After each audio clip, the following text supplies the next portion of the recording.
ये रही पूरी हॉरर कहानी। पैदल रास्ता। सभी भागों और जोड़े गए पैराग्राफों को मिलाकर बिना किसी कट के एक पूर्ण, लंबी और डरावनी कहानी के रूप में।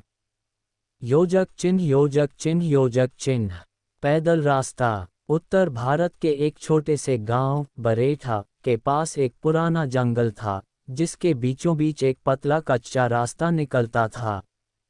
लोग कहते थे कि उस रास्ते पर रात के बाद कोई नहीं चलता, क्योंकि वहां कुछ अनदेखा रहता है। कोई कहता कि वहां एक औरत की चीखें सुनाई देती हैं, तो कोई कहता कि वो रास्ता सीधा नरक की तरफ जाता है। रवि नाम का एक युवक, जो हाल ही में शहर से गांव लौटा था, इन बातों पर विश्वास नहीं करता था। वह पढ़ा लिखा था और अंधविश्वास को मूर्खता समझता था। एक रात गांव में एक शादी थी और रवि को पास के गांव चितौरा जाना था।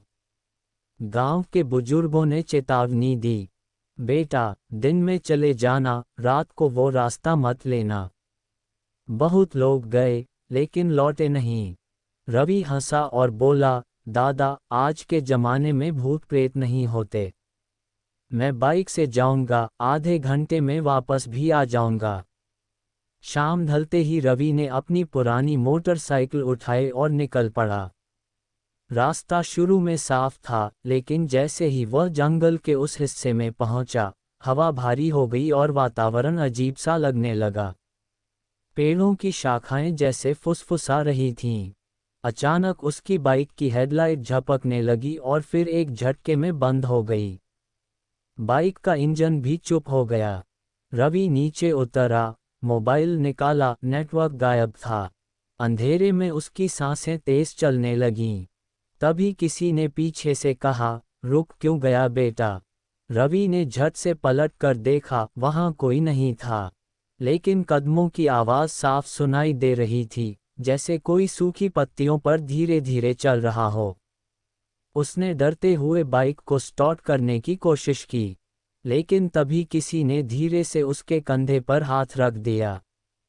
रवि ने झट से मुड़कर देखा, एक बूढ़ी औरत खड़ी थी, झुकी हुई, चेहरा छाया में छिपा हुआ। उसकी आंखें लाल थीं। तू भी उन सब की तरह सोचता था न, कि कुछ नहीं होता? उसका गला एकदम सूखा, पर शब्द साफ थे। रवि डर के मारे पीछे हटने लगा, लेकिन उसके पैर जमीन में जैसे जम गए थे। वह औरत बोली, अब तू लौट नहीं पाएगा, तुझे रास्ता चुनना ही नहीं था। और तभी चारों तरफ से अजीब सी आवाजें आने लगीं। पेड़ों की छाया में जैसे कई आकृतियां हिलने लगीं। रवि चिल्लाया, कौन हो तुम? मुझे जाने दो। लेकिन किसी ने नहीं सुना। अचानक उसे महसूस हुआ कि उसकी सांसें रुक रही हैं। ऐसा लग रहा था जैसे कोई अदृश्य हाथ उसकी गर्दन दबोच रहा हो। उसने छूटने की कोशिश की, लेकिन उसकी आवाज घुटती जा रही थी। धीरे धीरे उसकी आंखों के सामने धुंध छाने लगी और उसका शरीर जड़ हो गया। वह गिर पड़ा, लेकिन जमीन पर नहीं। उसे लगा जैसे वो किसी अंधेरे गड्ढे में गिर रहा है, गिरता ही जा रहा है। कई घंटे बाद गांव के कुछ लोग उस रास्ते से निकले। उन्होंने वहां रवि की बाइक पड़ी देखी, लेकिन रवि का कोई नामोनिशान नहीं था। बाइक गर्म थी, जैसे अभी अभी बंद हुई हो। बुजुर्गों ने फिर से वही बात दोहराई, जिसने रात को उस रास्ते से जाने की जिद की, वो कभी वापस नहीं आया। उस रात से गांव के पास के कुत्ते लगातार भौंकते रहे, और लोगों ने कहा कि किसी ने जंगल से एक मर्द की चीखें सुनी थीं। आज भी जब कोई उस रास्ते से गुजरता है, तो उसे पत्तों पर चलने की आवाजें सुनाई देती हैं।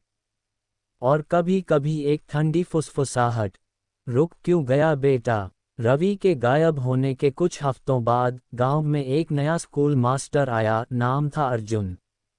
शहर से पढ़कर आया था और खुद को बहुत तर्कशील मानता था। रवि की कहानी उसने सुनी, लेकिन उस पर हंसते हुए बोला, बनावटी किस्से हैं ये, डर फैलाने के लिए। एक रात अर्जुन ने शराब पी और जिद पकड़ ली कि वो उसी जंगल वाले रास्ते से गुजरेगा, ये साबित करने के लिए कि कुछ नहीं होता। गांव वालों ने बहुत रोका, लेकिन वह नहीं माना। उसने अपनी जेब में एक टॉर्च डाली और चल पड़ा। जंगल में घुसते ही हवा का रुख बदल गया। टॉर्च की रोशनी भी धुंध में कमजोर पड़ने लगी। अर्जुन को लगा कोई पीछे पीछे आ रहा है, लेकिन पलटने पर वहां कुछ नहीं था।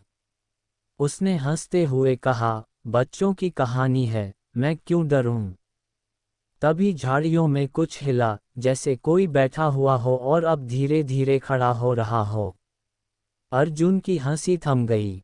उसने टॉर्च उस ओर डाली, पर रोशनी के घेरे में सिर्फ धुंध थी और दो चमकती लाल आंखें। एक धीमी आवाज आई, अब तेरा नंबर है मास्टर जी।